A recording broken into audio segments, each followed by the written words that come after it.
বিসমিল্লাহির রহমানির রহিম। সংগ্রামরত ছাত্র ছাত্রী জনতা এবং দেশপ্রেমিক বাংলাদেশি দেশে বিদেশে যে যেখানে আছেন, আসসালামু আলাইকুম। বাংলাদেশে যুদ্ধ শুরু হয়ে গেছে। সবাইকে সতর্ক করতেই আমি অত্যন্ত জরুরি কিছু তথ্য প্রকাশ করতে আপনাদের সামনে এলাম। আমি বাংলা সংগ্রামরত আন্দোলনরত ছাত্র ছাত্রী জনতা এবং দেশপ্রেমিক সশস্ত্র বাহিনীর পক্ষ থেকেই স্বৈরাচারী শেখ হাসিনার সরকারকে বহিষ্কার ঘোষণা করছি। স্বৈরাচারী শেখ হাসিনা সরকার আজ থেকে বাংলাদেশে সম্পূর্ণ অকার্যকর ঘোষণা করা হলো এবং স্বৈরাচারী শেখ হাসিনার আওয়ামী লীগের যে কোনো সদস্যকে পেলে আপনারা গ্রেফতার করে জেলে সোপর্দ করুন। সশস্ত্র বাহিনী, দেশপ্রেমিক বিজিবি সকলের উদ্দেশ্যে আপনারা বিজিবির প্রতি সারা বাংলাদেশের সীমানা পাহারা দিন এবং সশস্ত্র বাহিনীর নিজ অন্যান্য দায়িত্বের পাশাপাশি দায়িত্ব সকল বিমানবন্দরগুলোকে দৃষ্টিতে আনুন এবং পাহারায় রাখুন, যেন আওয়ামী লীগের কেউ পালিয়ে যেতে না পারে। স্বাধীনতা, সার্বভৌমত্ব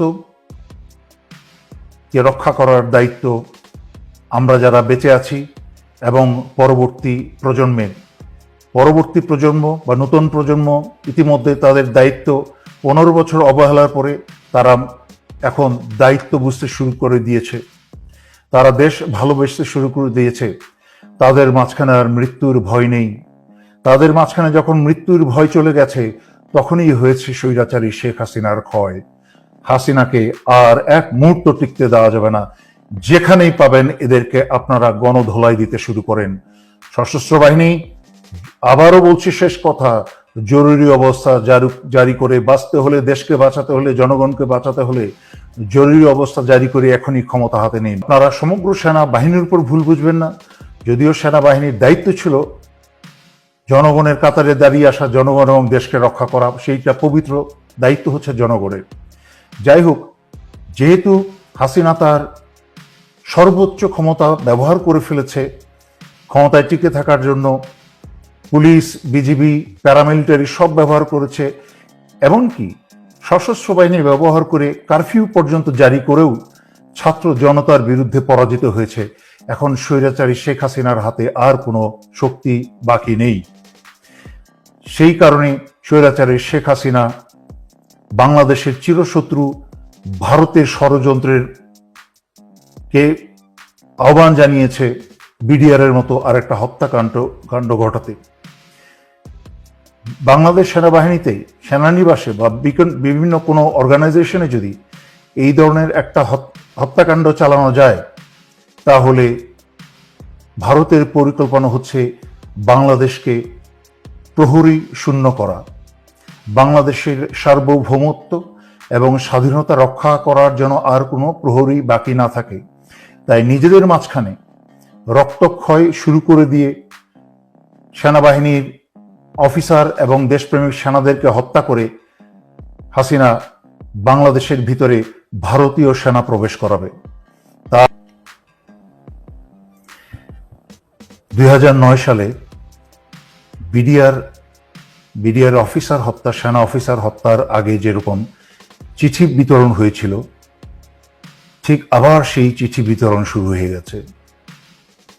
বিডিআরের সেনা হত্যার আগে সেনা হত্যায় যারা যারা জড়িত ছিল তাদের মাঝখানে সোহেল তাজ অন্যতম।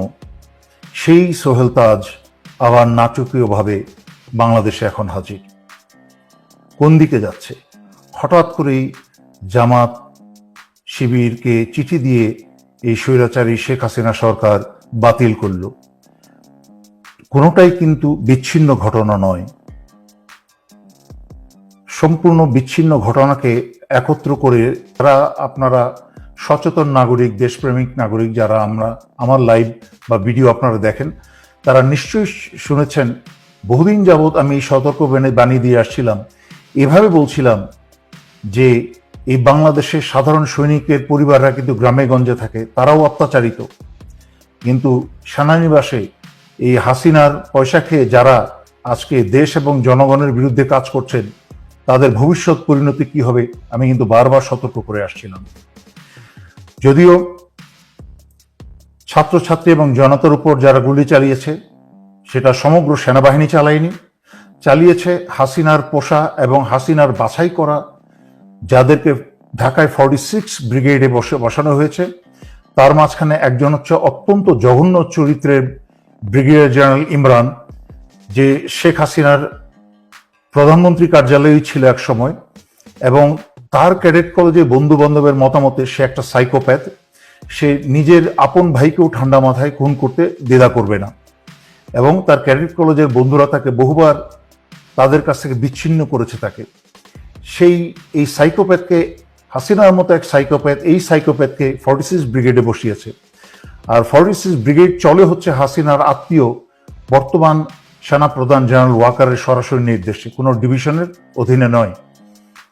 গুলিগুলা ছুড়েছে হচ্ছে এই 46 ব্রিগেডের কিছু কুসেনা, চরিত্রহীন কিছু কুসেনা, সমগ্র বাংলাদেশের অন্যান্য সেনানিবাসে থাকা সেনারা না।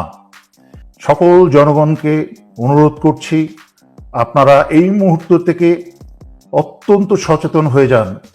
কোথাও আপনারা একা থাকবেন না। কোথাও আপনাদেরকে বাসা বাড়িতে এলাকায় যদি পুলিশি হানা হয় তাহলে আপনারা সারা এলাকার মানুষ ঘিরে ধরবেন, এবং ছাত্রছাত্রী তোমরা সবাই পকেটের মাঝখানে তোমরা মরিচের গুঁড়া রাখবে। কাছের থেকে এসে ছাত্রলীগ পুলিশ যারাই তোমাদেরকে ধরে নিয়ে যেতে চাইবে তাদের চোখে মুখে মরিচের গুঁড়া মেরে দাও। এটা হচ্ছে ন্যূনতম তোমাদের ডিফেন্স। তাছাড়াও হাতে যা পারো তোমরা রাখো সংঘবদ্ধভাবে। একদিকে বাংলাদেশের প্রহরী সেনা হত্যা করবে, আর একদিকে ভারতীয় সেনা প্রবেশ করে বাংলাদেশ দখল করবে এবং স্বৈরাচারী শেখ হাসিনাকে বাঁচাবে। আর তার দায় দায়িত্ব সম্পূর্ণ চাপাবে হচ্ছে